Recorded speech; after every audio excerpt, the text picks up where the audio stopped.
এক গ্রামে থাকত এক মিষ্টি মেয়ে। নাম তার রুবি। সে সবসময় লাল রঙের টুপি পরে বাইরে যেত, তাই সবাই তাকে ডাকত লাল টুপি। রুবি খুব দয়ালু ছিল। প্রতিদিন বনপথে হেঁটে তার দাদির বাড়ি যেত খাবার দিতে। একদিন বনপথে হাঁটতে হাঁটতে সে দেখল গাছের নিচে এক পরী বসে কাঁদছে। রুবি কাছে গিয়ে জিজ্ঞেস করল, পরী আপু, আপনি কাঁদছেন কেন? পরী কাঁদতে কাঁদতে বলল, আমার জাদুর ছড়ি হারিয়ে গেছে। ওটা ছাড়া আমি বনের প্রাণীদের সাহায্য করতে পারি না। রুবি একটু ভাবল, তারপর বলল, আপনি চিন্তা করবেন না, আমি আপনার ছড়িকে খুঁজে দেব। সে পুরো বন চষে ফেলল, নদীর ধারে, বড় গাছের পেছনে, এমনকি ঝোপের ভেতরেও খুঁজল। অবশেষে এক লোভী শেয়ালকে দেখা গেল, যার মুখে ঝলমল করছে পরীর ছড়ি।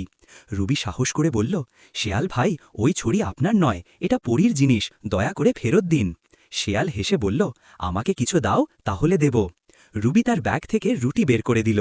শেয়াল রুটি নিয়ে খুশি হয়ে ছড়িটা ফেরত দিল। রুবি সেটা নিয়ে পরীর কাছে দৌড়ে গেল। পরী খুশিতে চোখ ভিজিয়ে বলল, তুমি দয়ালু ও সাহসী মেয়ে, তোমার হৃদয় সোনার মতো। তারপর পরী বলল, তোমার এই ভালো কাজের জন্য আমি তোমাকে একটি আশীর্বাদ দিচ্ছি।